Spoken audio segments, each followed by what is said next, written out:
No salgo yo, ¿no? No, no salís. ¿Arrancaste? No le creas nada de lo que dice. Hoy lo usan como prueba. Bueno, ahora que están todos, empezamos entonces.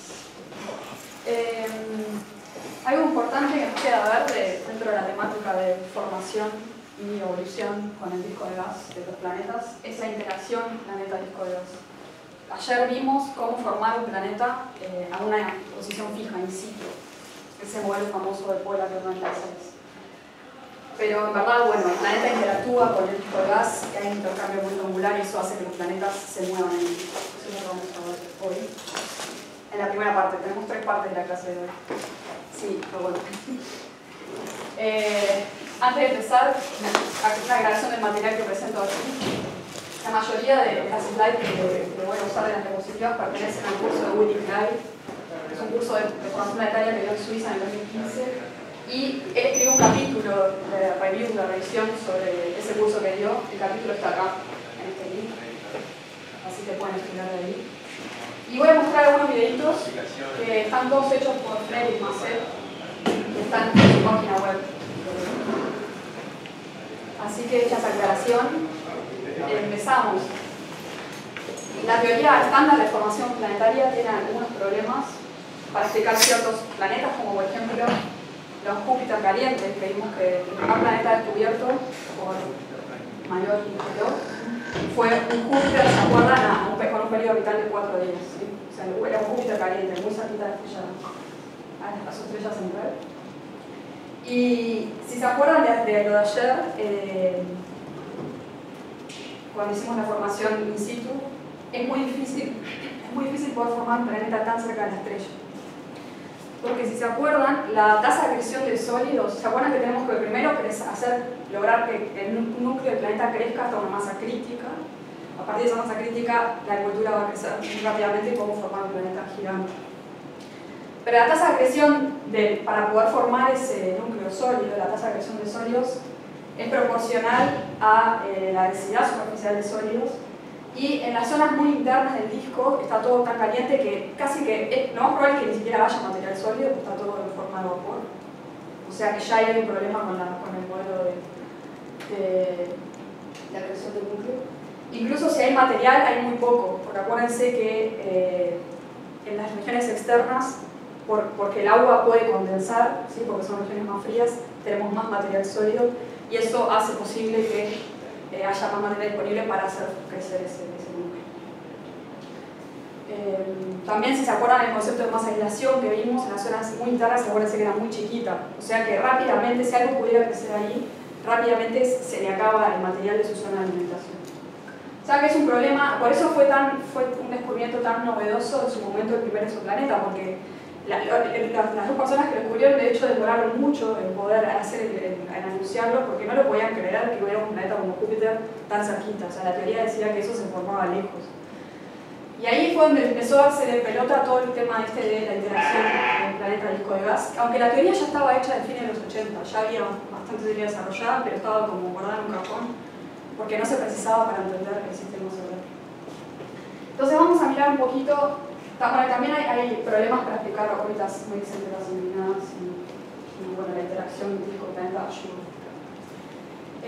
Vamos a mirar un poquito esa interacción con un video, porque como ya dije, los planetas crecen y evolucionan en el disco, vamos a mirar la interacción. Y ese video está ilustrando nada más con una etapa tardía, digamos, donde ya hay un embrión de varias masas terrestres formado y vamos a ver cómo interactúa eso con el disco. Entonces, vamos a ver esta peliculita de Fred Macet. Ahí está el planeta orbitando y ven que después de unos poquitos periodos orbitales se empieza a formar estos brazos espirales. ¿Sí?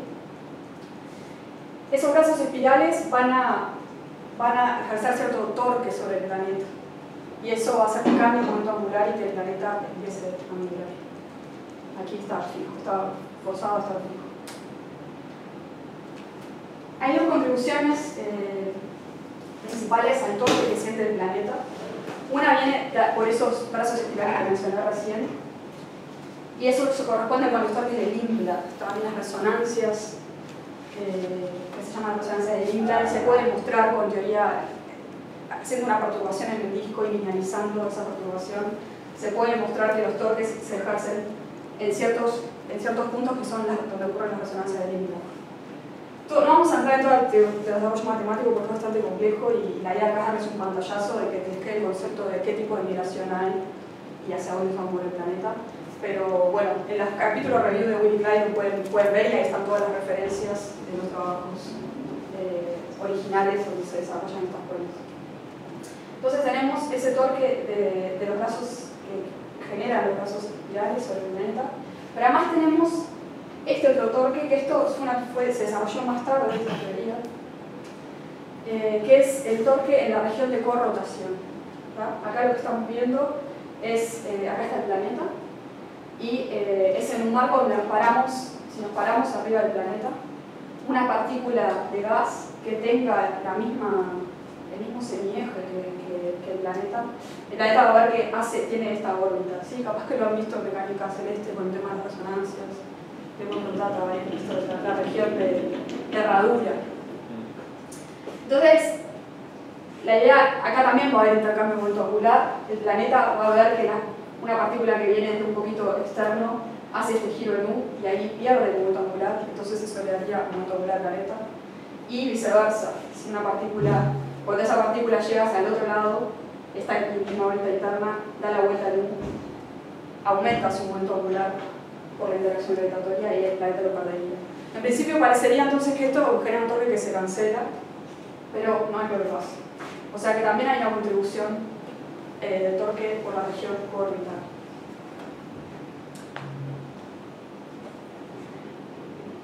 La migración se habla en general de dos tipos de migración tipo 1 y tipo 2.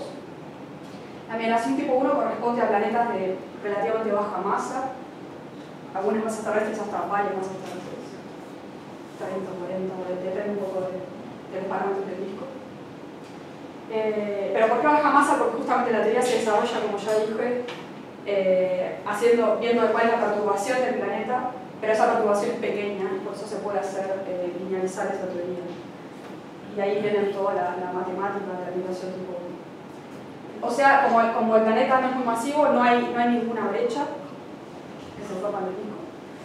Los dos brazos espirales, los torques de Lindblad y los de connotación, son importantes para la migración tipo 1 porque hay material en todos lados. ¿Sí? No hay ninguna brecha, así que la zona de connotación es importante. Nada, solo desde un punto de vista mecánico, esto en realidad es difícil de demostrar, pero solo quiero que les quede la idea de qué parte del disco ejerce torque hacia qué dirección. Desde un punto de vista mecánico y hablando hacia lo bruto, el brazo espiral interior, hay que pensarlo como que el brazo espiral interior estuviera empujando el planeta, o sea que la parte interna del disco va a hacer que el planeta mire hacia afuera y el brazo exterior lo opuesto, va a hacer que el planeta mire hacia adentro. Demostrar eso no es tan sencillo. Hay algunas cuentas simplificadas que está acá en el libro de Armitage, en el capítulo 7, al principio del capítulo 7, con una aproximación impulsiva. En verdad no está bien aplicar eso en este caso, pero ahí, haciendo una cuenta relativamente sencilla, se puede ver esto que les digo, que la parte interna del disco hace que el planeta mire hacia afuera y la parte externa hacia afuera. Es una competencia entre dos torques y vamos a ver cuál gana. Aquí lo que es en esta figura está todo en este review de Clay.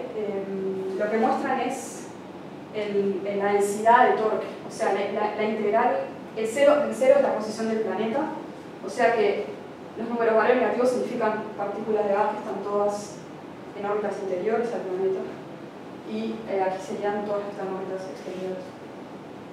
Y aquí se ve esto que les dije del torque recién. Hay una contribución de torque positiva de la parte interna del disco, eso quiere decir que el planeta se movería hacia afuera, y negativa de la externa, y haría que el planeta se mueva hacia adentro. Para calcular el torque total hay que integrar esto en todo ese anillo. ¿Qué pasa con la migración tipo 1 en los modelos clásicos? Los primeros cálculos que se hicieron, por simplificación se asumía que el disco era isotermo o adiabático. Y lo que está mostrando esta gráfica es una simulación hidrodinámica de 2 dimensiones para un planeta que tiene baja masa, no plan cual, pero debe ser algunas pocas masas terrestres. Y es un disco que no tiene viscosidad, la viscosidad está puesta en 0. Y el resultado es que en el caso adiabático, si se fijan acá en el signo, al principio hay unos torques que son positivos, que oscilan. Pero el torque de Lindblad es este que muestra esta línea horizontal. Y ven que esas oscilaciones se van amortiguando hasta que se amortiguan de todo, y entonces la contribución que predomina es el torque de Lindblad. Esa contribución de oscilación es el torque por rotación que les hablé recién. Y en este caso se termina cancelando, o sea, es como si fuera simétrico. Lo que les dije que las partículas que hacen la vuelta en U, las de afuera hacia adentro, o sea, hace que el torque se termine cancelando, y se llama que el torque se satura, se le dice en la teoría de animación. Bien. Pero algo que ya podemos ver acá es que el torque resultante va a ser negativo, por lo tanto los planetas en general con estos discos isotermos o adiabáticos, el planeta va a mirar hacia la estrella. ¿No? Y vamos a ver después por la escala de tiempo que es un problema porque realmente pueden mirar muy rápido, entonces formamos los planetas pero los perdemos. Entonces, ¿cómo sobreviven los planetas? Entonces, un interés en la teoría de la última década fue rever esto y ver en qué casos ese torque de corrotación, que puede llegar a ser positivo, no decaiga, no se sature, ¿tá? Para que la migración, para contrarrestar esa migración fuerte hacia adentro. Esto no es algo rápido, no. Pero la pregunta entonces es cómo prevenir que los torques de corrotación se saturen. Y nada, en análisis lineal se ve que los torques de corrotación dependen de gradiente de entropía y de vorticidad. No me importa que sepan estas cosas, pero sí que en el caso que vimos antes, para el caso adiabático, esto barotrópico es adiabático, y en el caso de que no hay viscosidad, estas cantidades se cancelan y eso es lo que hace que el torque de corrotación se vaya a cero. O sea que si lográramos tener un disco con una termodinámica tal, donde estos gradientes no se cancelaran, podríamos llegar a mantener el torque de corrotación y tener una contribución positiva que haga que el planeta no migre tan rápido hacia la estrella o incluso migre hacia afuera. Entonces la teoría se preocupó en analizar esas cosas y calcular mejor la termodinámica del disco. Pero bueno, vamos a ver el modelo clásico de migración tipo 1 que era para un disco isotermo.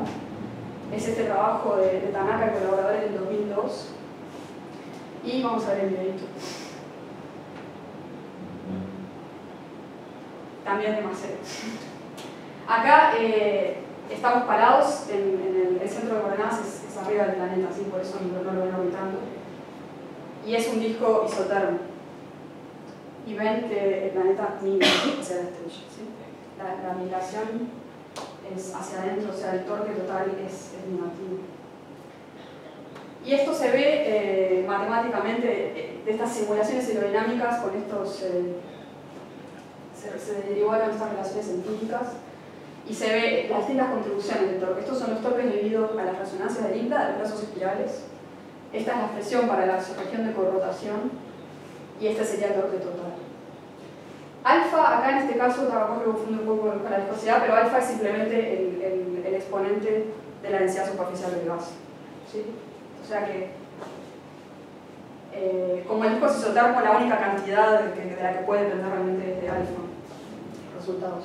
El torque va con una masa del planeta al cuadrado, lo cual implica que la escala de tiempo de migración sería el momento angular dividido el torque. El momento angular es lineal con la masa del planeta. O sea que la escala de tiempo de migración va como 1 sobre la masa del planeta. ¿Sí? Quiere decir que cuanto más masivo es el planeta, más rápido migra hacia la estrella. Para la migración tipo 1, que es para planetas igual de baja masa. Y además todo esto sigue creciendo el planeta, ¿no? Sí, sigue creciendo, pero hay que ver cuál es la escala de tiempo, porque justamente cuando calculas la escala de tiempo de migración, usando estas expresiones, se ve que, por ejemplo, un planeta que está a 5 unidades astronómicas migraría hacia adentro en una escala de tiempo de 10 a la 5 años. Acuérdense ayer, cuando vimos un modelo de formación, que para llegar a la masa crítica en general nos lleva algunos millones de años. O sea que si esto fuera siempre así, no llegaríamos a formar planetas gigantes, ¿sí? O sea, llegaríamos a formar una Tierra, empieza a migrar y la perdemos a la estrella. O sea que esto mostró que había un gran problema en la teoría de migración. ¿Qué más decir de esta expresión? El torque es siempre negativo, cuando los discos son isotermos, el torque total acá lo ven, siempre tiene un signo para cualquier valor de alfa. El torque con rotación puede llegar a ser positivo para si el disco es bastante empinado, para alfa mayor a un medio. Se hace en la puntita acá, no da que venga mayor medio, este es positivo, pero igual no compensa el torque negativo del Nibla. El torque total siempre sería negativo. Esto era para un disco isotermo en todas las direcciones, pero el resultado se mantiene solo para la dirección vertical. Si el disco es verticalmente isotermo, también la migración es negativa. Esa es la expresión de abajo. ¿Sí? Después vamos a ver cómo entonces aparecieron otros, o sea, se pudo ver que la migración no siempre tenía que ser tan rápida para estar adentro. Pero vamos a explicar primero lo que es la migración tipo 2. Dijimos que el disco interno pierde el momento angular, porque le da el planeta momento angular, porque el planeta tendría a mirar hacia afuera con la interacción con el disco interno, y el externo lo opuesto, o sea que naturalmente por esa interacción se va a generar una brecha en el disco, ¿sí? El disco interno pierde el momento angular, o sea que el disco interno se separa un poquito del planeta, el externo gana. Naturalmente se va formando una brecha cuanto más fuerte es la interacción, o sea, cuanto más grande es el planeta. Y vamos a ver otro videito de la formación de la brecha, ¿sí? Es un video que, de vuelta estamos parados arriba del planeta y artificialmente se le está aumentando la masa al planeta. Llega hasta, creo que está una masa de Júpiter. Y ven cómo se va formando esa brecha, ese gap. No sé por qué sigue el video, porque creo que se termina. A ver, vamos a ver.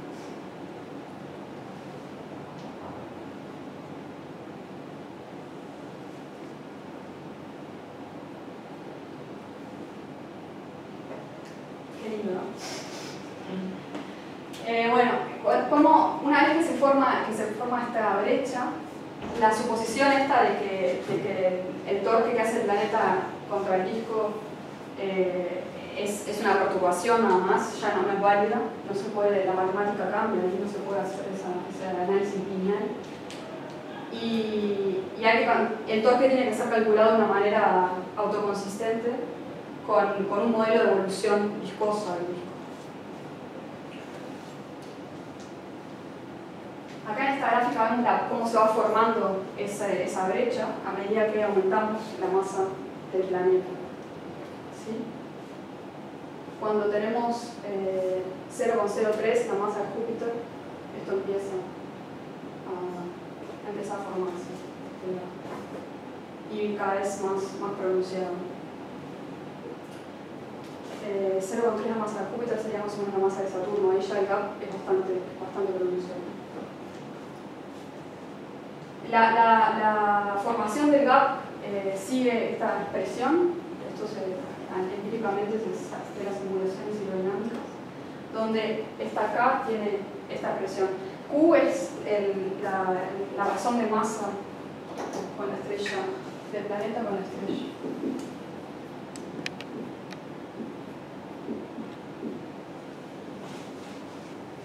¿Sí? O sea,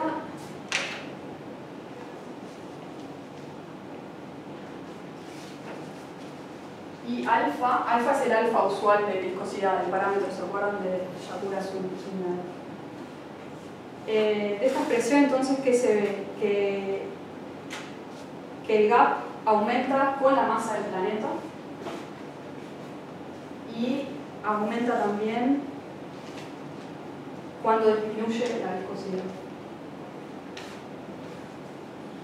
Y depende de la escala, H es la escala de altura del disco, y la escala de altura del disco depende de la temperatura. O sea que la condición esta de cuándo se va a abrir esa brecha depende fuertemente de las condiciones del disco, del tipo de modelo de disco que estamos usando, porque depende de la viscosidad y depende de la temperatura. Y en general, en la migración tipo 2, los torques se han reducido porque al tener una brecha ya no cuentan los torques por rotación porque ya no hay material en la misma órbita del planeta. Bien. Cuanto menos viscoso, más fácil. Cuanto menos viscoso, más fácil me parece ahora, sí. No, estoy pensando, capaz que está mal pensarlo así, pero como que más viscoso, más les cuesta hacer ese refill del gap. Entonces, para mí, como que no le encuentro sentido. Para vos debería ser al revés. Sí, pero capaz que estoy pensándolo mal. Pensando como, si es viscoso, como que fluye menos el material del disco, entonces el gap se llenaría más lento si fuera más viscoso. Capaz que lo dije al revés. A ver si ahí. Sí. O sea, esta capaz que no se ve, no vamos a mirarlo más en detalle, pero sería que el sigma gap sobre la densidad superficial sin perturbar es proporcional a K a la menos 1, y esto es alfa h a la 5 sobre Q cuadrado. O sea, cuanto más grande el planeta, más profundo es el gap. Cuanto más grande es la viscosidad, Más grande es el gap. más grande es el gap. Lo dije al revés, capaz. No. Creo. A ver, ¿y cómo tenemos eso? Cuanto más grande la viscosidad. Yo lo pienso como que si es más viscoso, fluye menos entonces el refill del gap es más lento. Sí, tenés razón. Lo dije al revés, pero tiene que tener que ver con eso, con cómo va fluyendo. O sea, el planeta quiere formar la brecha y el gas compite contra eso y quiere ir rellenándolo. Entonces, si le cuesta más moverse, va a mantenerse el espacio del gas. Está bien. Gracias. Entonces, ¿qué más de esta migración tipo 2? La migración tipo 2 entonces asume que una vez que se abrió esta brecha en el disco, el planeta queda siempre en el medio del gap durante la migración. Por lo tanto, el planeta se tiene que mover a la misma velocidad que la evolución viscosa del disco. Y con esas suposiciones que se puede inferir la escala de tiempo de migración tipo 2, que va a ser la escala de evolución viscosa del disco. Esto durante muchos años se supuso así, pero hace poco en realidad se empezó a cuestionar esa suposición.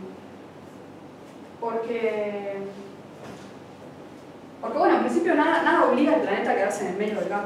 El planeta sigue interactuando con el disco y nada, lo otro es de que se quedara ahí y evolucione junto con el disco era simplemente una suposición. Entonces hay algunas simulaciones nuevas acá de Newman y Clay del 2015 que muestran, a ver, es un poco complicado estar aquí, pero nada, muestran, esta sería la velocidad viscosa del disco y esta es la tasa con que está cambiando el siguiente planeta, o sea que uno sería cuando efectivamente se mueve el conjunto del planeta con el disco. Y haciendo simulaciones hidrodinámicas sin imponer eso, ven que eso no tiene por qué cumplirse. Puede pasar que el planeta se mueva más lento de lo que va de la evolución viscosa del disco o más rápido.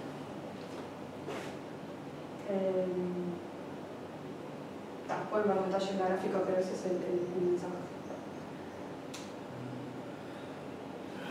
Dijimos que la migración entonces es muy rápida y eso motivó a que se mejorara la física en los modelos del disco para ver cómo afectaba eso la tasa de migración del planeta. Y por ejemplo, se encontró que cuando sí se considera la viscosidad del disco. Cuanto mayor es la viscosidad, el torque total puede llegar a volverse positivo.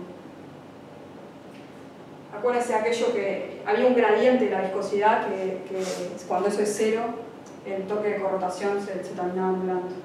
Entonces, si eso no es cierto y hay una cierta viscosidad, puede llegar a pasar que el torque se vuelva positivo. Entonces el planeta va a tener regiones donde mira hacia adentro, pero cuando se dan ciertas condiciones puede hacer una vueltita hacia afuera. O sea que las propiedades locales del disco en torno al planeta importan mucho. Por eso es difícil, después de esto vamos a ver un pantallazo sobre síntesis de poblaciones. En la síntesis de poblaciones se toman prescripciones para poder calcular bastante rápido la formación y evolución de un planeta. Y las prescripciones de migración cambian con todo el tiempo, porque las simulaciones mejoran, se consideran aspectos numéricos distintos y algún ingrediente físico distinto, y ahí puede ser que la tasa de migración cambie. O sea que esto es todo el tiempo un ida y vuelta con la gente que estudia, que hace estas simulaciones hidrodinámicas. ¿Cuándo también puede pasar que haya migración hacia afuera? La curva verde indica lo que ya vimos, los modelos clásicos isotermos, y ahí el torque total siempre es negativo, o sea que el planeta siempre mira hacia adentro, como ya vimos. Pero si se resuelve las ecuaciones de estructura radiativa, ahí se puede ver que puede haber lugares, rangos de masa en los cuales la migración se va hacia afuera. ¿Sí? ¿Qué más quería decir esto? O sea, estas masas corresponderían hasta 40 masas terrestres. O sea que esto sería más en el régimen de migración tipo 1. En la migración tipo 1, resolviendo bien la física del disco, se puede ver que para ciertas masas el planeta en verdad también puede migrar hacia afuera. Así que eso nos ayuda a no perder planetas en la estrella. Y acá esto quería decir que esto es realmente la influencia del torque de corrotación. Por el torque de Lindblad siempre va a ser hacia dentro de la migración. Pero al mejorar la física en la zona bien pegada al planeta, donde las partículas de gas tienen prácticamente los mismos elementos orbitales, al mejorar allí la descripción física, se ve que puede llegar a haber un torque de corrotación positivo. Y por último, lo que le quiero mencionar, migración, todo esto está súper resumido, o sea, la teoría de migración traté de hacerlo lo más ilustrativo posible con videitos, porque las cuentas son súper arduas. Es un tema súper interesante, o sea, por ejemplo, si quieren ahondar en esto para el examen, bienvenidos. Yo quería solo darles un pantallazo de que los planetas, sepan que los planetas durante la formación, mientras hay gas, se van a estar moviendo. Y hay otra cosa que es importante en el contexto del sistema solar, porque si pensamos en nuestro propio sistema planetario, podemos preguntarnos por qué Júpiter está donde está y no terminó siendo un Júpiter caliente. ¿Sí? ¿Por qué si la migración tiende a ser, por más que haya un poquito de migración afuera, vamos a ver con síntesis de poblaciones que la tendencia igual es a migrar hacia adentro? ¿Cómo es que Júpiter y Saturno, y bueno, Urano y Neptuno, quedaron afuera? Y acá es donde este mecanismo parece ser es una idea atractiva para poder entender por qué Júpiter y Saturno están donde están. Y fue usado por otros autores, el grupo Morbidelli, en el modelo de NISA se toma esto como un ingrediente fundamental para explicar la arquitectura del sistema solar. Entonces, ¿en qué consiste este mecanismo? En una simulación hidrodinámica consiste en poner a Júpiter y Saturno con su masa ya actual. Es importante la razón de masas. La razón de masa tiene que ser como la de Saturno y Júpiter. Cuando prendemos la simulación, vamos a ver que Júpiter migra hacia adentro con migración tipo 2. Este es Júpiter. Saturno, como es menos masivo, va a empezar con una migración tipo 1, pero va a transicionar a una migración tipo 2. Pero la migración de Saturno se va a enlentecer una vez que empezó a migrar tipo 2 y empieza a compartir brecha común con Júpiter. es este esquemita de acá. Se va acercando Júpiter porque mira más rápido hasta que en un momento comparten la brecha. Y además, o sea, se va a empezar a detener cuando se captura en esta resonancia la 3.2, que es esta línea muteada aquí. ¿Sí? Pero la idea es, como comparten la brecha, es como si fuera... ¿Qué es lo que pasa? El disco interno va a interactuar con Júpiter y el externo con Saturno. Como Júpiter es más masivo, la interacción con el disco interno es más fuerte. Y acuérdense que el disco interno siempre te hace mirar hacia afuera.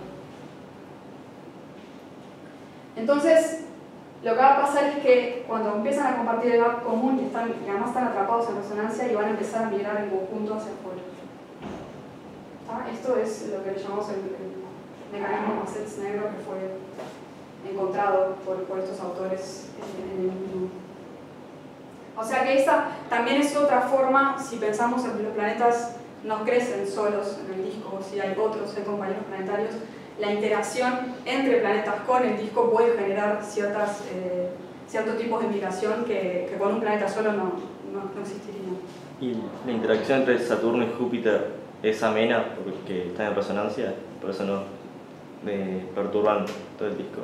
Claro, la resonancia les permite mantener su configuración orbital y de hecho van migrando y quedan capturados en esa resonancia.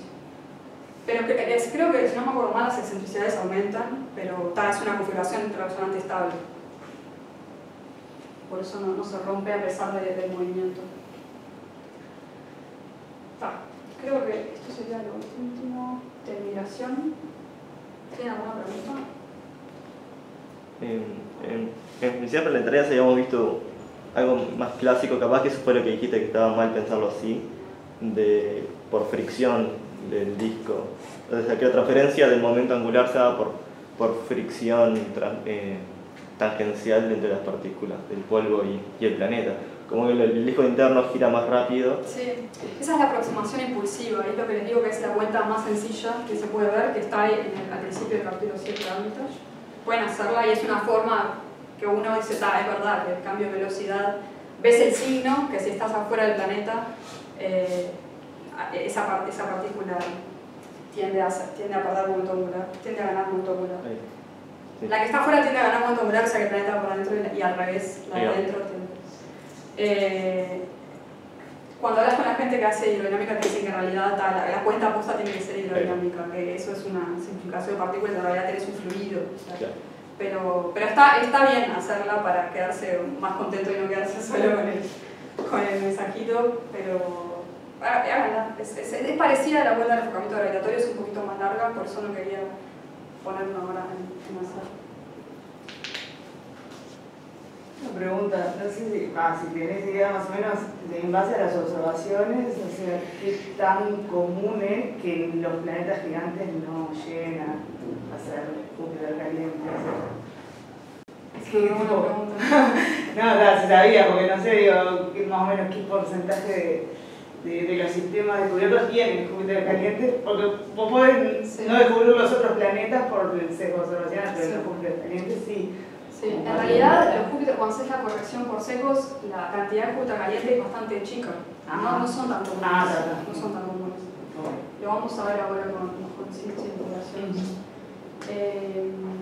Capaz paramos un poquito, así, tengo 3 temas, así que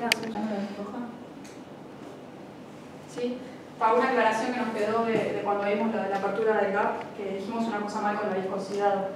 Porque esta es la densidad superficial en el gap sobre la densidad superficial de gas inicial y va con esta forma funcional, de acuerdo a esta expresión. O sea que si la viscosidad aumenta, la densidad en el gap es más alta, y eso es porque si el fluido es más viscoso, le cuesta más al planeta hacer que el fluido se disperse y se forme efectivamente la brecha. Así que el gap va a ser más pronunciado cuanto más baja es la viscosidad y cuanto más alta es la masa del planeta. Aclaramos. Y ahora seguimos con el siguiente tema, que es síntesis de poblaciones.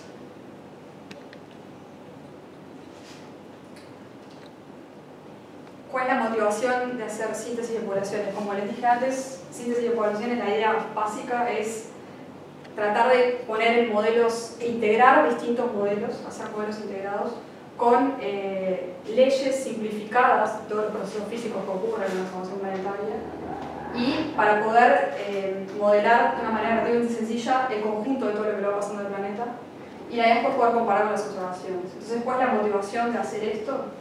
Bueno, que tenemos un montón.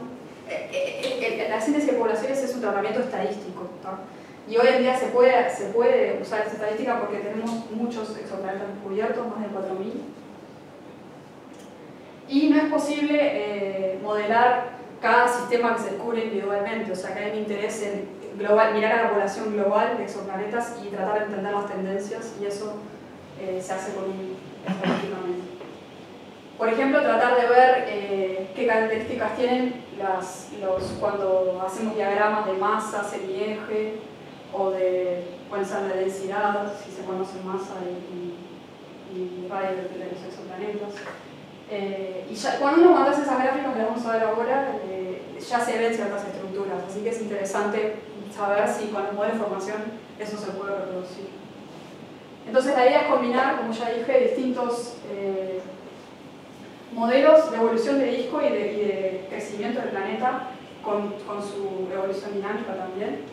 Variar los distintos parámetros de inicio de los modelos, las condiciones iniciales.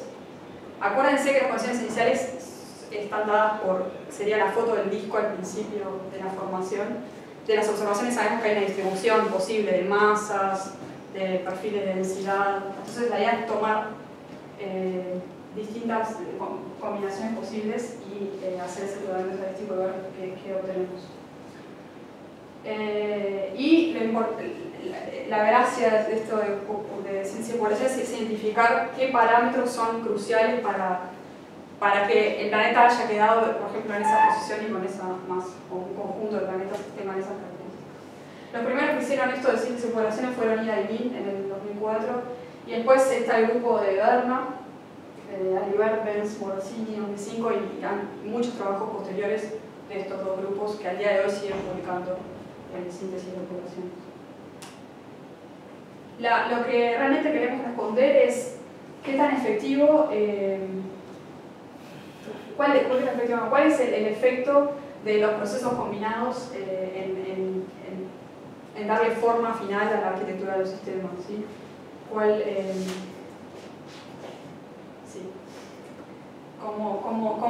De poner todos esos procesos juntos, bueno, ¿qué obtenemos? ¿Cómo incide eso en la arquitectura de los sistemas que se observan?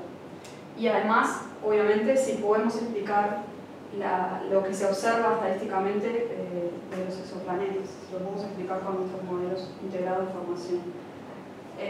Por ejemplo, como decía recién, diagramas de semieje masa, esto es, lo habíamos mostrado en la primera clase, son exoplanetas descubiertos por velocidades radiales. Aquí ya se ven ciertos cúmulos, ¿sí?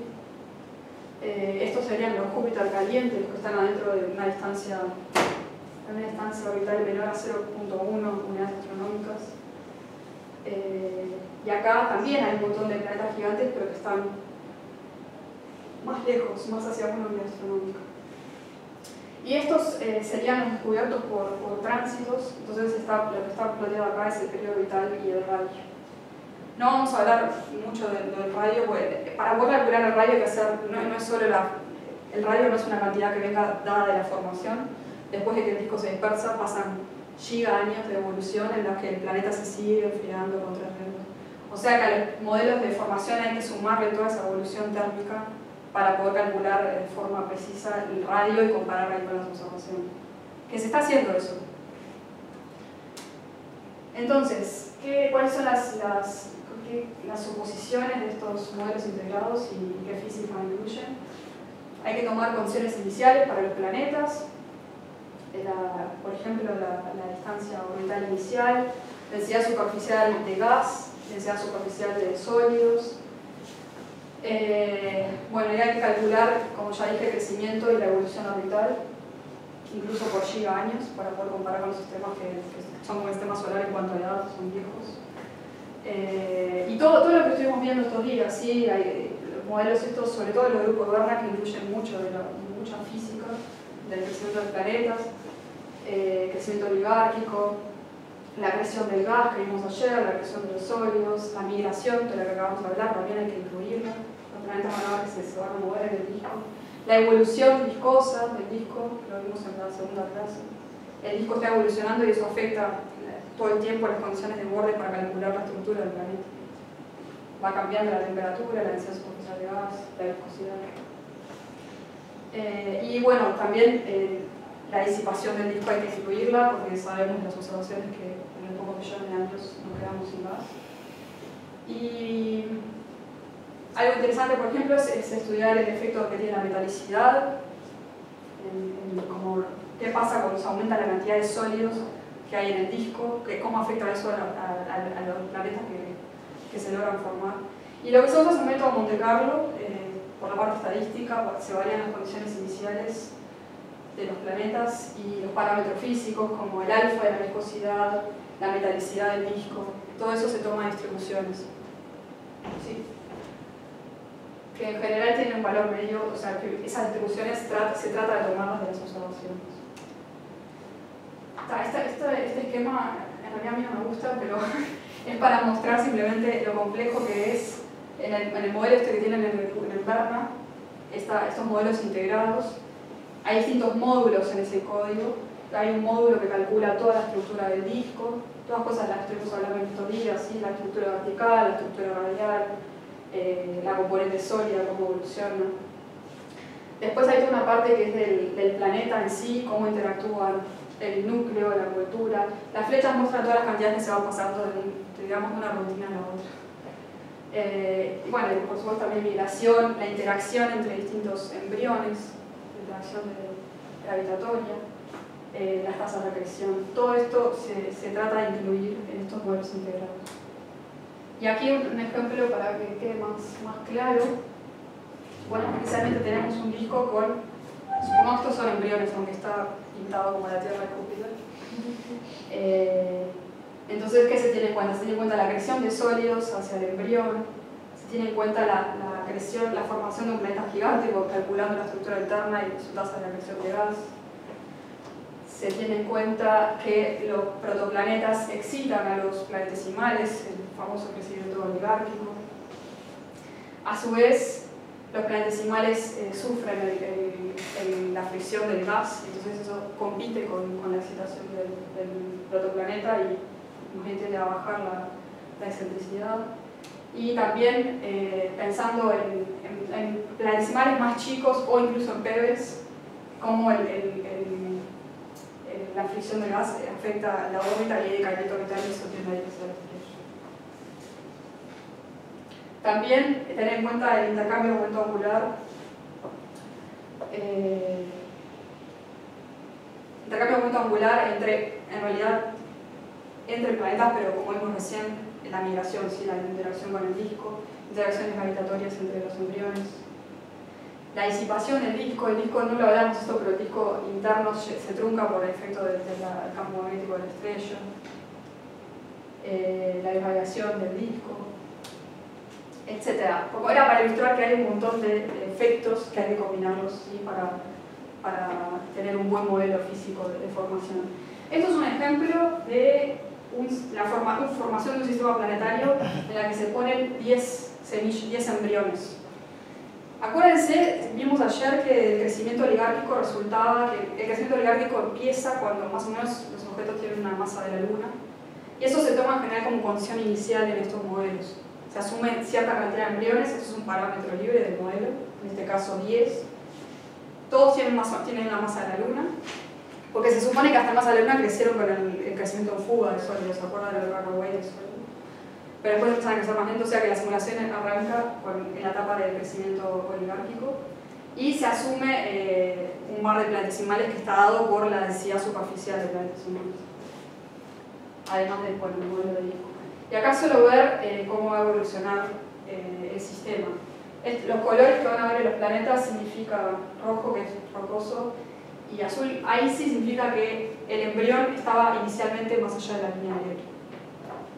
Y eso implica típicamente que tiene la mitad del contenido es son volátiles, la mayoría agua. Solo por referencia, acá estaría Mercurio, la Tierra, Júpiter, Neptuno. Y ahí tenemos la evolución.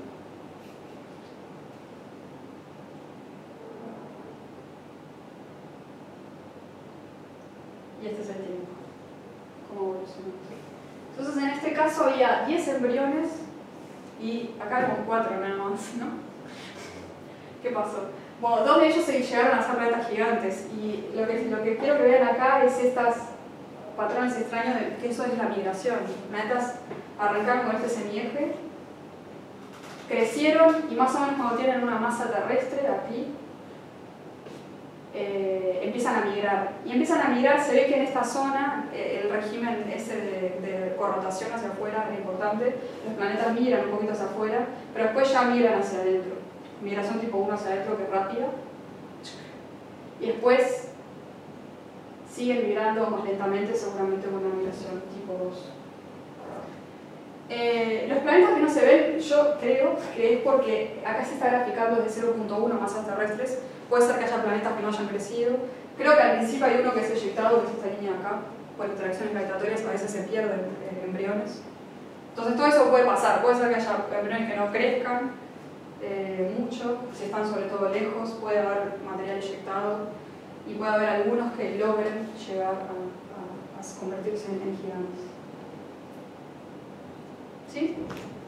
Entonces esto se repite, pero por cientos o miles de veces para poder hacer el tratamiento estadístico, variando siempre las condiciones iniciales. O sea, esto era para un determinado modelo de disco, se repite lo mismo, pero con un disco que tiene un alfa distinto, que tiene una metalicidad distinta, etc. Entonces, el esquema es el siguiente. Tenemos la parte del modelado, con todos esos módulos complicados que vimos. Se toman condiciones iniciales que vienen de observaciones de discos. Se hace el cálculo de la población, de la síntesis de poblaciones, como expliqué recién. Se aplican los sesgos observacionales para poder comparar con las observaciones. Esa sería si esa es la población observada. La idea es comparar. Si no hay, comparar distintas distribuciones, semieje, masa, etcétera, rayos. Si no se encuentra un buen acuerdo con las observaciones, entonces hay que volver al modelo y ver qué cosas, qué aspectos físicos hay que mejorar para ver si podemos explicar mejor las observaciones. Que no es fácil porque hay muchos aspectos físicos involucrados, ¿no? Entonces no es una tarea, no es nada trivial darse cuenta, es esto, es este el módulo que tengo que tocar para que haya mejor match con las observaciones. Si hay un buen acuerdo con las observaciones, uno se queda por el momento contento, pero nada, en realidad habría que seguir buscando cuáles son las partes que no concuerdan para seguir mejorando modelos. Y bueno, y además, si hay un buen acuerdo y hay cosas, por ejemplo, que no se observan por sesgos observacionales, el modelo entonces sería capaz de dar predicciones, es decir, en esta parte que no se observa nada, en realidad tiene que haber un montón de planetas de baja masa. Y esperamos en el futuro poder detectarlos. Esto es el resultado clásico del primer trabajo de síntesis de poblaciones de IAINIS del 2004. Y allí tuvieron que no incluir la migración, porque cuando incluían, en ese momento solo estaban los modelos de Tanaka de la migración tipo 1, que era súper rápida. Si la ponían así tal cual, no quedaba nada.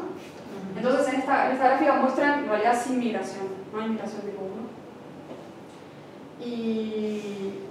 Y bueno, se ven ciertas cosas que a ver, capaz que les podemos entender.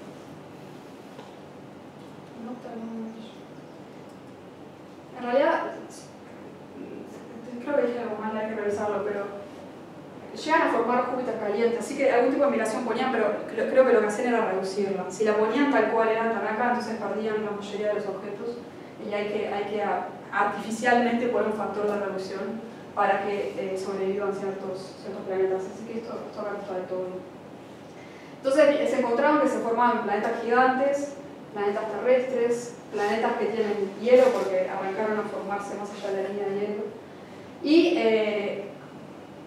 lo más prominente que de este diagrama era este desierto de planetas. que si pensamos ayer cómo explicamos que se forma con el modelo de agresión del núcleo de un planeta gigante, tiene sentido porque sería, acuérdense que cuando el planeta llega a la masa crítica, masa de cruce, cuando la masa del core igual a la masa de la envoltura, la acreción de gas es rapidísima. Entonces, si esa masa crítica, que típicamente era entre 10 masas terrestres, 10, 15 masas terrestres, implicaría que debería haber muy pocos planetas de masas de 30, masas 30, 40, 50, y es este desierto que se ve acá.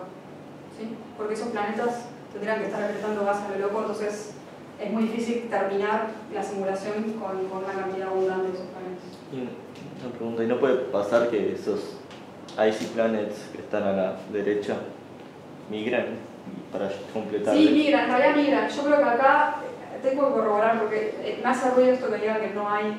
Creo que esto quiere decir que no hay migración tipo 1 con la fórmula estándar, que está reducida. Seguramente está tan reducida que migra un poco.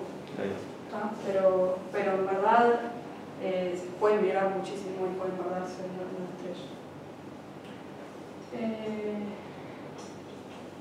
Sí. Mirando lo mismo, pero con el grupo de Werner, resultado más nuevo del 2013, los colores son más o menos lo mismo y hay distintos símbolos que vamos a entrar en el detalle. Los rojos son los gigantes, de vuelta los azules son los helados y los verdes serían los rojos. Aquí hay 10 embriones por disco y también se calcula la evolución. En estas simulaciones no pueden formar Júpiter caliente. Y entonces algo que tuvieron tiempo trabajando entre estos dos equipos de investigación fue tratar de entender por qué unos producían demasiado Júpiter caliente y otros menos. Y vieron que... esto es un segundo. Estoy explicando esto. Eso, que Ida y Lin encontraban mucho Júpiter caliente, los del grupo de Werner ninguno, y la diferencia vieron que venía por las prescripciones que se usan en la reacción del gas cuando ya el planeta está migrando una reacción tipo vos y tiene una brecha. Porque distintos gente que estudia, que hace las simulaciones hidrodinámicas de la parte de migración, hay resultados contradictorios en verdad. Entonces un grupo estaba tomando un resultado de cierto grupo y otros de otro, entonces unos eliminaban la tasa de agresión de gas y otros no. Y eso hace que se vaya a frenar. Si el planeta está agregando mucho gas, se vuelve más masivo. El planeta se detiene.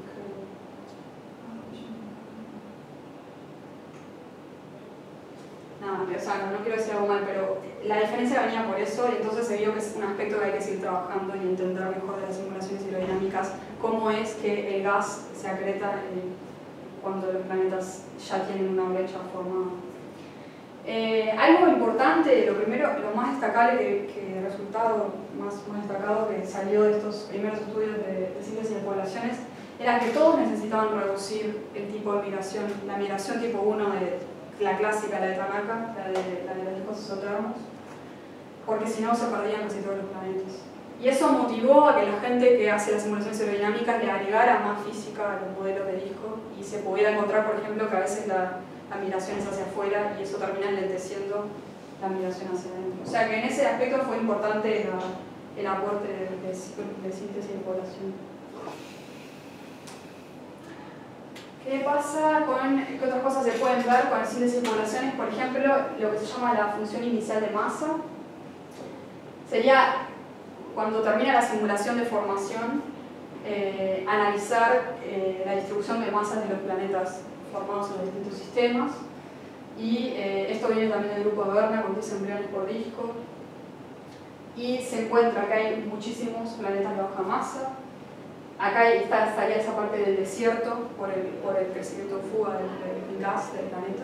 No debería haber muchos planetas aquí, alrededor de entre 30 y 100 masas terrestres. Se forman algunos planetas gigantes, hay alguna cola de supergigantes. Que es consistente con la no detección de Júpiters alrededor del 90-95% de las estrellas. La mayoría de las estrellas no tienen un planeta tipo Júpiter. tienen planetas más chicos. Los planetas con masas menores a 30 masas terrestres representarían el 75% de todos los planetas. Esto es lo que dice la teoría. ¿Y cómo se compara eso con las observaciones? Esta es una gráfica que vimos el primer día, de hecho. Esto venía de velocidades radiales. Y acá uno puede comparar para las mismas masas cómo es el comportamiento. Este crecimiento acá, que ya dijimos, tiene que ver con la creación en fuga del gas, la formación de los planetas gigantes. Se ve también de las observaciones. Más o menos hay bastante coincidencia. Pero bueno, es importante analizar ese aspecto para poder tener idea de cuál tendrá que ser el valor de la masa crítica, por ejemplo, y las tasas de creación de gas. Si miramos la misma, estaba cortada la gráfica anterior en el planeta a una masa terrestre, pero si miramos planetas de masas más bajas, se ve que hay muchísimos. El pico de los planetas que se producen es de masas terrestres. O sea, es mucho más fácil formar cosas chicas que formar planetas gigantes. O sea que esto sería una predicción. Tendría que haber muchas más. No lo podemos observar por un tema de detección. Es muy difícil observar cosas muy pequeñas, pero deberían ser los más abundantes. Eso es una predicción de síntesis de poblaciones. ¿Qué pasa con la metalicidad? Que también hablamos el primer día. ¿Se acuerdan? La metalicidad de la estrella es una medida de qué tantos elementos pesados tiene esa estrella, y se supone que el disco que se formó en conjunto con la estrella deberían tener una metalicidad inicial igual o similar. Y eso repercute en cuántos planetesimales voy a poder formar en el disco o PEBs. Entonces una estrella que es más metálica debería tener una densidad superficial de sólidos en su disco mayor, y eso, como vimos ayer, favorece la tasa de acreción, favorece la formación rápida de un núcleo planetario. O sea que es esperable que sea más fácil formar un planeta gigante cuando tengo más material sólido que cuando tengo muy poco. ¿Tá? Y eso se pudo corroborar también. Esto es lo que dice la teoría y lo que dicen las observaciones. La curva negra son los planetas gigantes, las dos gráficas. La azul es toda la población. Son todas las estrellas que tienen planetas. Y lo rojo indica sistemas donde hay al menos un planeta con masa entre 1 y 10 masas terrestres. Y ahí, cuando los sistemas tienen planetas de masa baja o intermedia, no importa tanto. Había puesto eso el primer día. Las estrellas con distinta metalicidad pueden formar planetas de baja masa.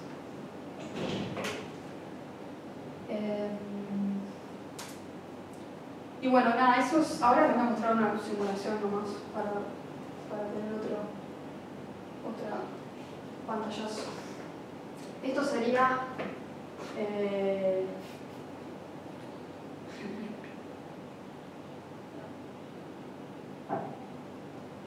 una salida es una simulación hecha por esta persona del grupo de Berna, Alexander Ensentuber. Y aquí se consideraban mucho más embriones al 100 embriones por disco, con crecimiento y evolución. Las cruces iniciales eran los planetas del sistema solar. Las líneas significan cuánto variaría el semieje por la excentricidad. O sea que ven que hay planetas excéntricos, que me preguntaba el uno. Sobre todo si hay muchos planetas que tienen alta excentricidad, tiene que ver con las interacciones gravitatorias entre los distintos planetas una vez que el disco se dispersa. Y bueno, planetas terrestres y planetas más pegados. Sí, el tiempo observa, o sea, acá esta simulación realmente es larguísima, se hizo hasta 10 años. Y esto es solo para mostrar, porque este video me pareció lindo, pero bueno, es tratar de reproducir el sistema de TRAPPIST-1, que es un sistema bastante particular porque es un sistema muy compacto de 7 planetas que orbitan alrededor de una estrella de muy baja masa. Y bueno, también se está tratando de entender la formación de ese sistema tan peculiar Y este videito es como mucho más sofisticado porque tiene no solo la fracción de hielos, también muestra el tamaño del planeta y van a ver cómo por la evolución cuando se va enfriando se va contrayendo. Y todas estas interacciones son, creo que acá había 50 embriones inicialmente, y ven que hay mucha interacción gravitatoria y caos ahí, ¿sí? Esa sería la cosa final. Una final, en realidad, sí, no es una simulación tan larga como la anterior. Bueno, solo para cerrar esto de síntesis de poblaciones, desde mi punto de vista, es más útil cuando los resultados son negativos. Cuando no hay buen acuerdo con las observaciones, enseguida podemos decir que hay algo que falla en la teoría, que fue lo que pasó con la migración tipo 1.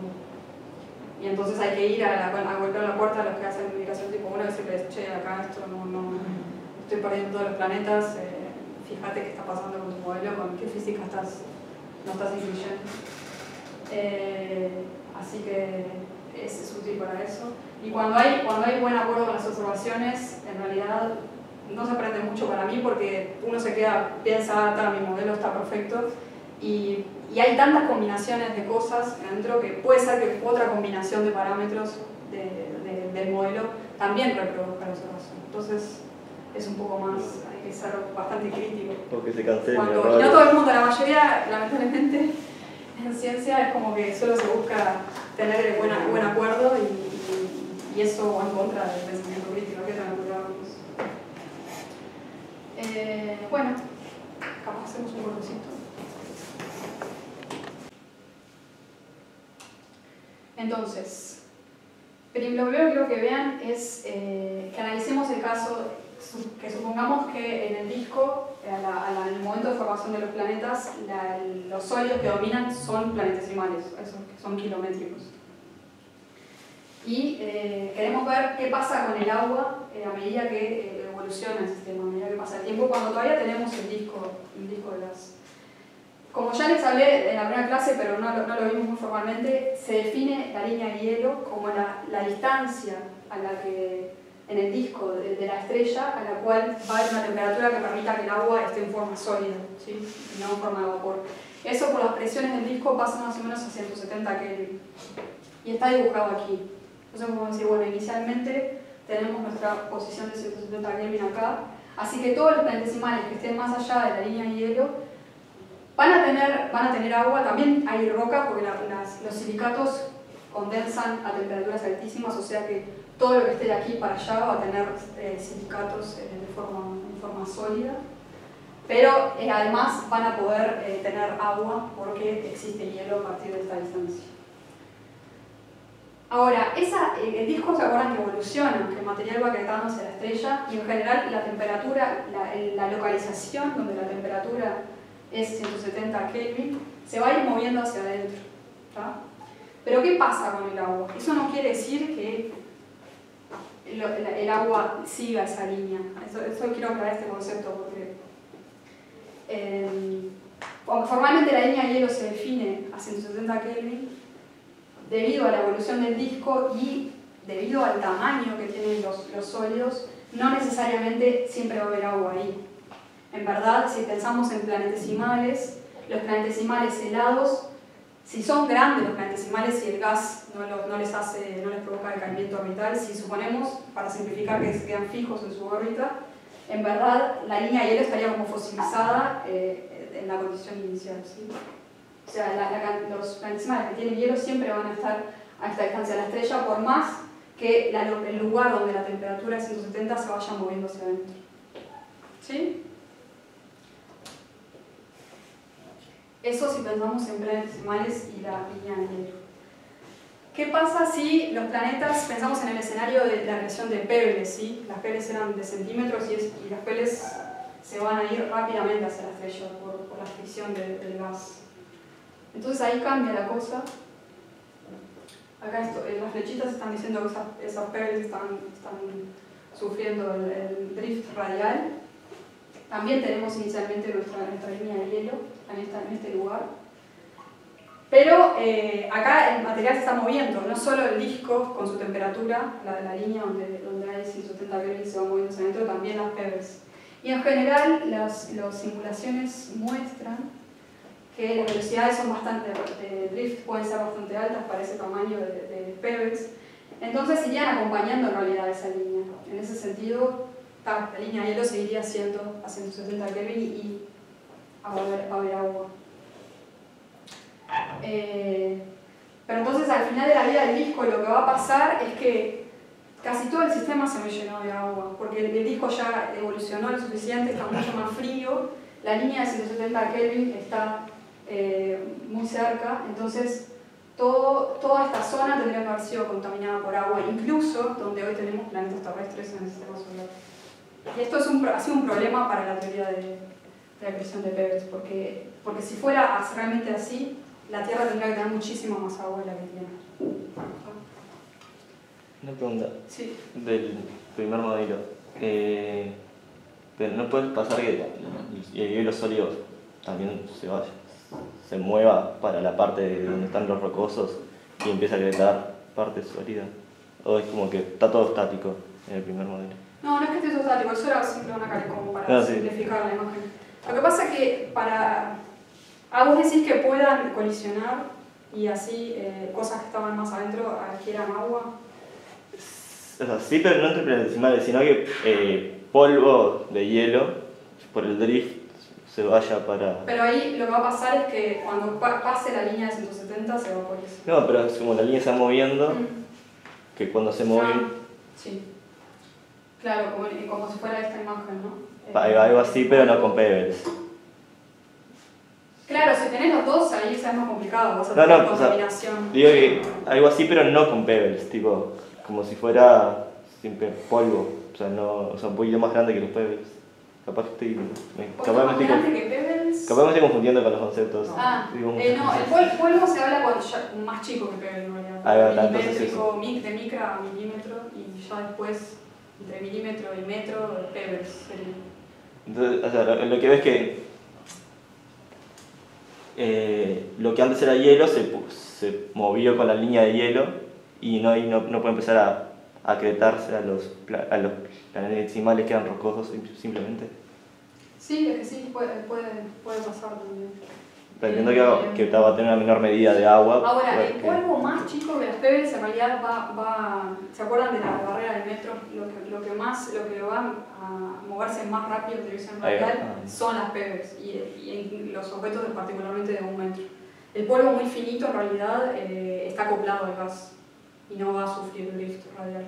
O sea que por polvo no. Pero si tenés las dos cosas, si tenés planetesimales y pebbles, sí, en realidad tenés el mismo problema. Claro. Te vas a estar contaminado. La cuestión es por cuánta cantidad y si eso coincide o no con el agua que tenemos en la zona de los planetas terrestres. Entonces, ¿cuál es el origen del agua para los planetas terrestres? Se pueden pensar dos mecanismos que se formaran in situ, pero in situ ¿cómo? Porque en realidad la línea de hielo en el sistema solar tendría que haber estado a 2,7 unidades astronómicas, o sea que todos los planetas terrestres deberían, de acuerdo al modelo de masa mínima que ya vimos, ese perfil radial de temperatura. Entonces la idea es que la región donde existen los planetas terrestres estaba originalmente adentro de la línea de hielo, pero igual podría ser formada in situ por algún proceso químico, geoquímico, como se lo analiza en este trabajo de Coleman y Gendal en 2006. Ayer vimos también en la clase de formación que los protoplanetas tienden a ligar una atmósfera que sobre todo está dominada por hidrógeno, ¿sí? Las atmósferas primordiales tienen la composición del gas del disco, que es sobre todo hidrógeno y helio, y podría pasar que ese hidrógeno primigenio reaccionara con óxido de hierro que tiene el planeta y formara agua. En ese caso, la razón de deuterio y hidrógeno tendría que ser parecida a la solar, porque el hidrógeno, como vendría del disco, que sería el mismo material de la estrella, entonces tendría que haber un buen acuerdo entre esa cantidad. Esa es la forma, se usa mucho esta cantidad para poder distinguir distintos escenarios del origen del agua. Y de hecho hay algunas evidencias de que podría ser solar, pero no el deuterio de hidrógeno global de la Tierra, no coincide con esos datos, o sea que vamos a ver que ese escenario no es muy favorecido. Y la otra es, bueno, formamos planetas terrestres adentro de la línea de hielo y que haya habido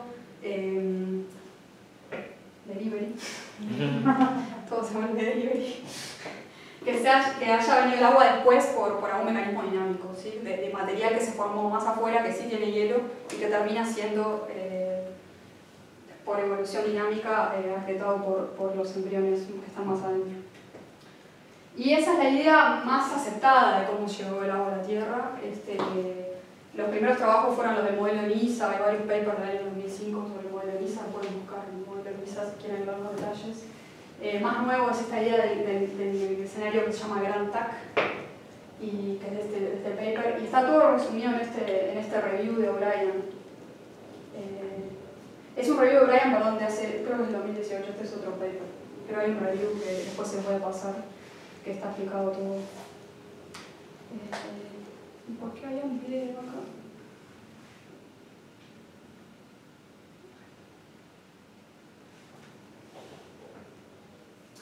Si miramos el particular caso de la Tierra, podemos contarnos, bueno, cuándo llegó el agua a la Tierra. Se estima que la formación de la Tierra demoró al menos unos 30 millones de años, y que el agua, si se hubiera traído agua más temprano que eso, habría un estado de oxidación muy alto en la Tierra. O sea que esto está favoreciendo esa idea de que el agua llegó después de 30 millones de años. Pero los 30 millones de años vienen por estudios geofísicos de la formación del núcleo de la Tierra, de cuándo se diferenció la Tierra. Y además, si la mayoría del agua de la Tierra fuera acretada, como dije antes, de la nebulosa, formada por hidrógeno de la nebulosa, esta razón de deuterio de hidrógeno tendría que ser similar a la solar, y eso no ocurre. Entonces, esto quería mostrarles. El videito de las simulaciones del Grand TAC, ese escenario que explica ese delivery de agua después en un estadio posterior a que el disco de gas se dispersó. Vamos muy rápido. Lo que ven ahí, estos son Júpiter y Saturno.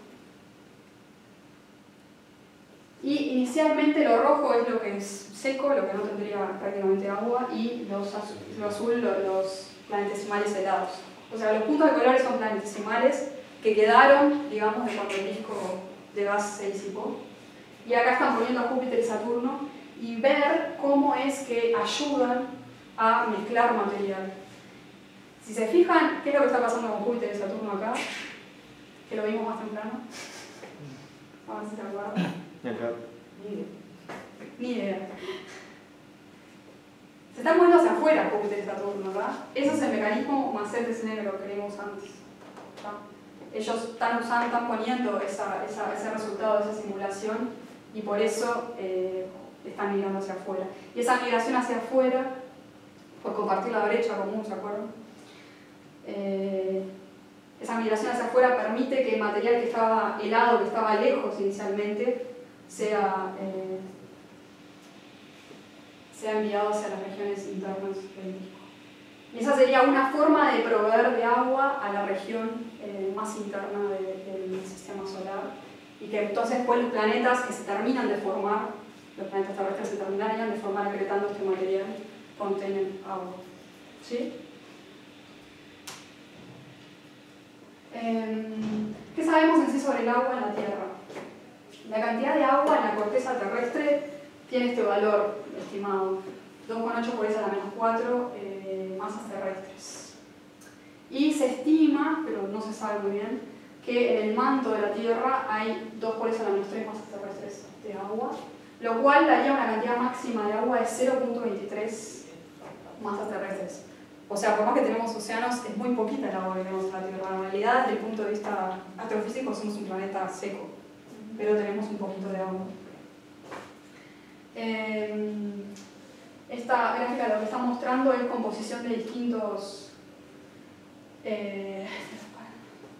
o sea, sería de meteoritos, pero de los parent bodies de los meteoritos, no importa, paso de los meteoritos. Y la composición en agua, la cantidad de agua de la Tierra estaría entre medio de estos dos tipos de meteoritos. O sea que esto ayuda, toda esta gente que ha trabajado en esto, liderado por Morbidelli, a la idea de que la Tierra tuvo que haber captado agua de estos reservorios, ¿sí? De donde están los asteroides, los asteroides que dieron lugar a esos meteoritos. Y después acá está lo que les venía mencionando, que es la razón esta de deuterio y hidrógeno para distintos cuerpos, distintos cometas, y además están acá, no son solo cometas, estos son cometas, los cometas donde se ha medido la razón de deuterio y hidrógeno. Y acá está la Tierra, acá están los planetas gigantes, y esto sería el valor solar, ¿tá? Que es más bajo que el contenido de deuterio y hidrógeno en la Tierra. Y el de la Tierra realmente se parece a esto, al material condrítico, al material de los asteroides del sistema solar. ¿Algo más? Y ahí en los cometas se notan que es más alto, entonces esto lo que muestra es que no se favorece el escenario de que son los cometas los que trabajan en el agua de la Tierra, sino que vino del material del cinturón de asteroides.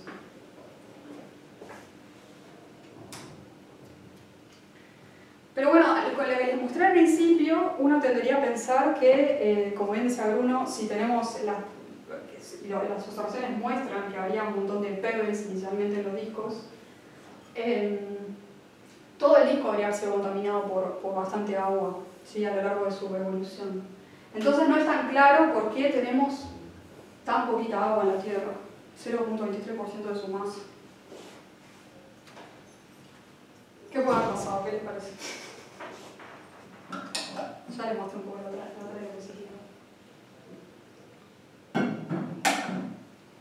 Acuérdense de nuestros planetas gigantes en nuestro sistema solar. ¿Sí? Entonces hay una idea de que Júpiter jugó un rol principal, prominente, en ser una barrera que no permitiera que el material, las pebbles heladas, pasaran a la región interna y así el disco interno se mantuviera seco. Quiero mencionar un poquito este trabajo. Ya terminamos. Este trabajo hace un par de años analizaron ciertos isótopos en meteoritos, en muestras de meteoritos de hierro, y encontraron como grupos bien distintos. De analizar eso, lo que ven es que estos materiales tienen que haber estado separados. Pueden inferir la cantidad de tiempo que esos reservorios tienen que haber estado separados. Y tiene que haber sido entre 1 y 3 millones de años después de la formación de los primeros sólidos del sistema solar, que son esos CAI, son Calcium Aluminium Rich Inclusions. Estos son los primeros materiales que condensaron y en general en el lenguaje meteorito el tiempo cero es cuando se formaron estos agregados de aluminio y calcio.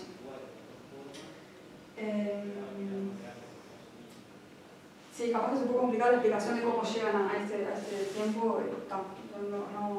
Lo único que quiero que les quede es que esos dos reservorios tuvieron que estar separados entre tiempo 1 y 3 millones de años. Y en este mismo artículo lo que ellos proponen, no es tan fácil imaginar cómo pasó eso. Y lo que proponen entonces es que Júpiter, que es el planeta más masivo, seguramente se tenía que haber formado primero en el sistema solar. Y probablemente actuó como barrera que permitió que esos reservorios se mantuvieran separados. Esos reservorios, sí, lo azul está pintado azul porque serían los que tienen más agua, son los meteoritos más ricos en volátiles y en agua, y estos serían los más secos. Y acá algo interesante es que ellos infieren de esos datos de los meteoritos que estos reservorios tuvieron que estar separados 2 millones de años, entre tiempo 1 y 3 millones de años después de la formación de estas inclusiones.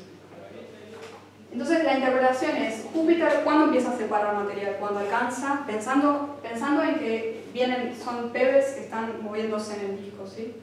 Acuérdense del concepto de aislación de pebbles, más aislación de pebbles. en un momento el protoplaneta tiene una masa tal que genera cierto chichón de presión, el pump, y todas las Pebbles quedan atrapadas en la órbita externa. O sea que eso serviría para separar esos reservorios. Quiere decir que en tiempo 1 millón de años Júpiter tiene que haber alcanzado la masa de aislación de Pebbles. Y después lo que demuestran es que estos 2 millones de años corresponderían a que a los 2 millones de años después Júpiter fue lo suficientemente masivo para empezar a dispersar material. La gravedad ahí ayudó a reconectar los reservorios porque las interacciones gravitatorias empezaron a ser dispersivas, como en el video que mostramos al principio. Y de esa forma estos reservorios se pudieron reconectar. ¿Sí? Más o menos. Pinta, o sea, muestra un escenario que parece bastante simple para poder explicar estos datos del análisis de abundancias en los meteoritos, pero hay un problema. Y es solo para contarles por un trabajo que hice el año pasado con otras personas en Suiza. Si se acuerdan, cuando un planeta tiene 20 masas terrestres, típicamente ya tiene la masa suficiente para estar acretando gas rapidísimo. ¿Sí? ¿Se acuerdan? Cuando llega la masa crítica, la acreción de gas es... Si uno calcula el crecimiento resolviendo las ecuaciones de estructura de la envoltura, en estas condiciones lo que encontraría es que para pasar de 20 masas terrestres, de la masa de acreción de Pebbles, hasta 50, eso debería ocurrir en 0.1 millón de años. Y de acuerdo al récord de meteoritos, esto debería pasar en 2 millones de años. ¿Tá? Entonces tiene que haber algún proceso que enlentezca la creación de gas. Y esto tiene que ver con lo que estaba contando antes.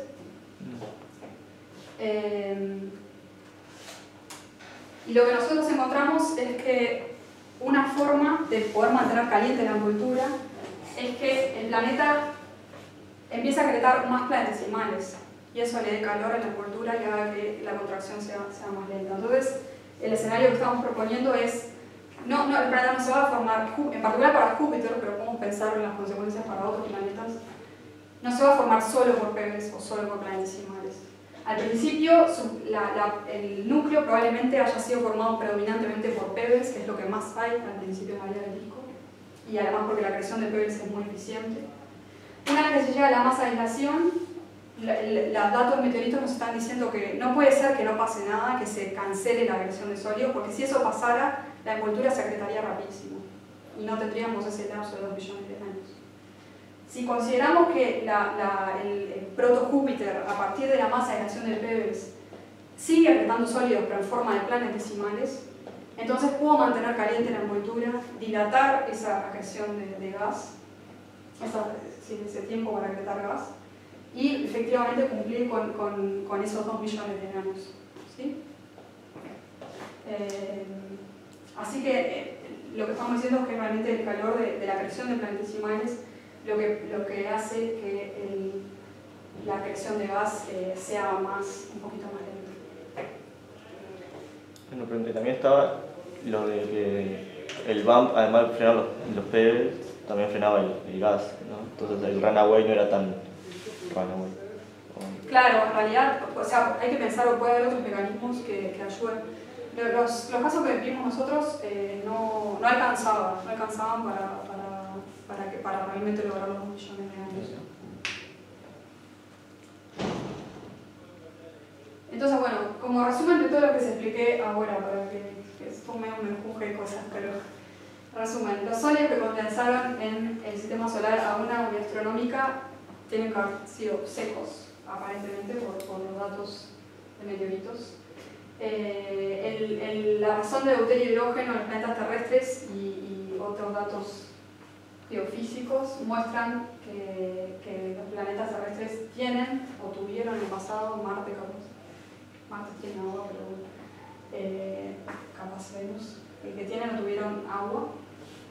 La formación de la Tierra demoró entre 30 y 100 millones de años y si el agua hubiera sido entregada muy temprano, hay un problema con el estado de oxidación de las rocas. Si la mayoría del agua fuera acretada o producida de la nebulosa primordial, por esa combinación de hidrógeno con óxido ferroso. Tendríamos que tener una razón de deuterio hidrógeno similar a la solar y no lo tenemos, o sea que todo esto favorece el escenario de que el agua fue traída más tardíamente por planetesimales, asteroides, después de la dispersión del disco, y eso es lo que está resumido en este review. Y además precisamos que Júpiter haya actuado como una barrera que prevenga, que haya prevenido que muchos material rico en agua llegara a las regiones internas al final de la vida del disco. Y además el haber podido, este último trabajo que les mostré de los meteoritos, el hecho de que tengamos una cronología sobre el crecimiento de Júpiter ha dado lugar a proponer un escenario híbrido de formación, de primero pebbles y después planetesimales.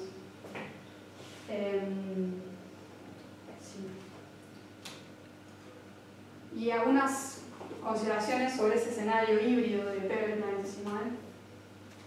No creo, esto es mi visión, no es sacado de ningún otro review ni nada. Yo creo que resuelve algunos temas que hay cuando se considera solo un escenario o el otro. Cuando en el escenario basado solo en la creación de pebbles, que la producción de planetas gigantes gaseosos es muy eficiente, demasiado eficiente comparado con las observaciones, que habría demasiada agua en las regiones internas del disco, por lo que expliqué al principio, por el drift de las pebbles. Y es difícil explicar que los planetas más intermedias sean muy abundantes, porque es muy fácil formar planetas gaseosos gigantes gaseosos. Y bueno, y también hay cosas en contra del escenario solo de planetesimales que tiene que ver con la escala de tiempo enorme que requiere formar un planeta gigante, sobre todo si los planetesimales son grandes, que es lo que nos está diciendo el streaming stability. Con planetesimales grandes y teniendo en cuenta el crecimiento oligárquico, prácticamente no se puede formar un planeta gigante de 10 millones de años. Entonces, todo esto, este escenario nuevo tiene la potencialidad de atacar esos puntos débiles de los dos escenarios por separado. Y además tener en cuenta que una fase inicial donde dominen las pebbles tiene sentido, porque todavía no crecieron en objetos más grandes. Como cuando hicimos las cuantitas simples, vimos que rápidamente cuando el polvo se asienta al disco, se llega a tamaños de milímetros, centímetros, y eso después empieza en poco tiempo, en 1000 años. O sea que al principio uno espera tener objetos de estos tamaños milimétricos, centimétricos. Pero rápidamente, por el drift eficiente de las pebbles, en realidad uno puede perder todo el material. O sea que asumir que tener pebbles durante 10 millones de años capaz que tampoco es razonable, ¿sí? Nada, todo esto, bueno, para hablar de darle fuerza a este escenario, que sobre todo con el tema de los planetas más intermedias, ayuda por esta fase 2 que mencioné antes. En esta fase 2 de calentamiento de planetesimal, por la creación de planetesimales, no se acreta gas tan rápido, entonces si esa fase de masa intermedia es más larga, podría llegar a explicar por qué hay muchos planetas de masa intermedia, ¿sí? Que hoy es difícil de explicar con los modelos estándares actuales. Así que